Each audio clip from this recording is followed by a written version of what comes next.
Hello, everybody. David Shuster here. Just 2 days after Donald Trump said Russian President Vladimir Putin made fun of him and the United States for having mail-in ballots, Trump is now pledging to end U.S. mail-in voting. The Constitution leaves voting methods up to the states, not the U.S. president or the Russian president, and White House lawyers can be disbarred for pretending Trump has his power. But Trump is pushing forward anyway. We, as a Republican Party, are going to do everything possible that we get rid of mail-in ballots. We're going to start with an executive order that's being written right now by the best lawyers in the country to end mail-in ballots because they're corrupt. And you know that we're the only country in the world, I believe, I may be wrong, but just about the only country in the world that uses them because of what's happened. Actually, you are wrong. The International Institute for Democracy and Electoral Assistance, an intergovernmental organization that works to protect democratic institutions, says that 34 countries allow mail-in or postal voting, 12 of which allow it for all voters, and 22 of which allow it for some voters. Among the countries with mail-in voting are Canada, the United Kingdom, Australia, and Germany. Trump also wants to get rid of machine voting and go back to paper ballots. Many countries use paper ballots. It's the most secure form. So between paper ballots, very, very important, paper ballots, and I think maybe even more important, the mail-in voting. We're going to end mail-in voting. It's a fraud. If you have mail-in vote, even Jimmy Carter with this commission, they set it up. He said the one thing about mail-in voting, you will never have an honest election if you have mail-in. And it's time that the Republicans get tough and stop it because the Democrats want it. It's the only way they can get elected. Thanks to partisan rhetoric, mail-in voting has been more of a Democratic thing in the past few elections. Still, voting rights experts, including the Brennan Center for Justice, the Bipartisan Policy Center, and the Center for Election Innovation and Research, have all debunked Donald Trump's claims of fraud. The bipartisan groups have also found that vote-by-mail methods only expand options for voters and increase election participation and do not increase fraud. Relatedly, despite Donald Trump's ongoing assertions, the 2020 election he lost to Joe Biden was not marred by corruption.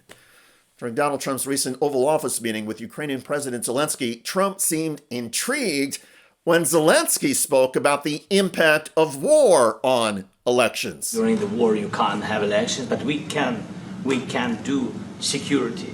We need, we need a truth, yes, everywhere, in the battlefield, in the sky, in the sea, to make possible for people to do democratic, open, legal elections. So you say during the war you can't have elections. So let me just say 3.5 years from now.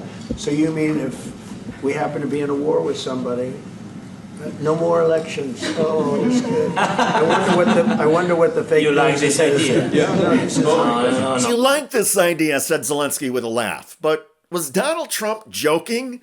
A lot of people are not so sure, given Trump's seriousness in trying to get rid of mail-in voting.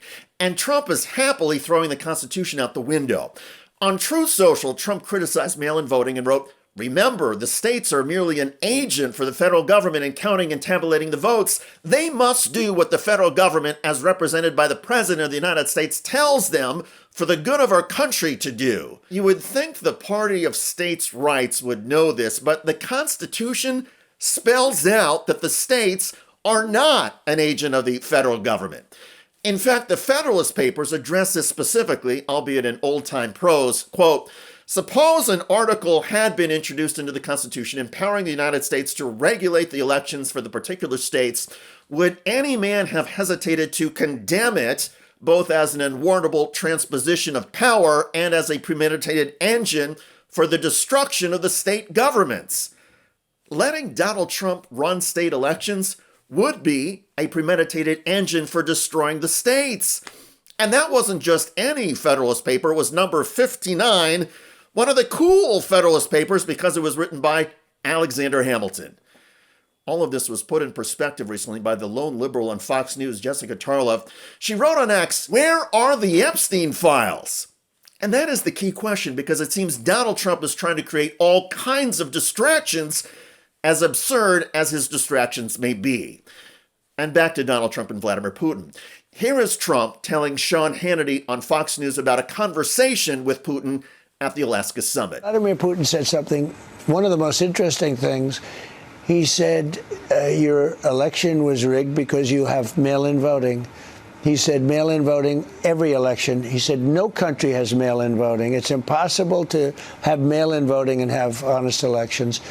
And he said that to me. It was very interesting because we talked about 2020. He said, you won that election by so much. And that's how he got it. He said, and if you would have won, we wouldn't have had a war. You'd have all these millions of people alive now instead of dead. And he said, and you lost it because of mail-in voting. U.S. election expert Vladimir Putin says Trump won the 2020 election by a lot, not Joe Biden, and that the outcome, Biden's win, was due to rigged ballots through mail-in voting. And if Trump had been elected, Putin says, there would be no Ukraine war. First of all, Russia repeatedly attacked Ukraine while Donald Trump was president the first time, killing Ukrainian soldiers and civilians. Secondly, there is still no proof or evidence of any mail-in voting fraud or any other kind of corruption that would have changed the 2020 election outcome. Thirdly, Vladimir Putin saying anything is not evidence or proof. And finally, Vladimir Putin is not exactly a paragon of democratic virtue. He attacked Ukraine and then invaded it to try and take away Ukraine's sovereignty and try to force Ukraine to be part of Russia. Now, let me be clear. I have never believed that Vladimir Putin has compromising material on Donald Trump, P-tapes or whatever, and that thus Donald Trump does whatever Putin wants. The fact is, with Donald Trump, all you need to do to get Trump to do what you want is flatter him and massage his ego. Vladimir Putin does this and has always flattered Donald Trump's ego better than anybody in the world. Putin just proved it again. He gave Trump a timely distraction from Epstein, and so Trump is all about ending mail-in ballots now. Thankfully, we still have federal judges in these United States and a constitution. Trump can say whatever he wants about voting systems, but like so much Trump does, he is acting and speaking on behalf of absurd delusions. In other words, it's just another day in Trump world. By the way, Donald Trump's Immigration and Customs Enforcement agents, or ICE, keep proving that they are motivated by vengeance and bigotry, not by the rule of law. ICE agents here in Connecticut were recently denied a parking spot by local police and then went wild across the street attacking two Latino brothers who are legally entitled and documented to be in the United States. In Norwalk, Connecticut, that was a taser. The victim ran when the masked men refused to identify themselves. This is Norwalk, Connecticut. Sir, please stop. Sir, In the white shirt, Ricardo Chavez is now bleeding from his head.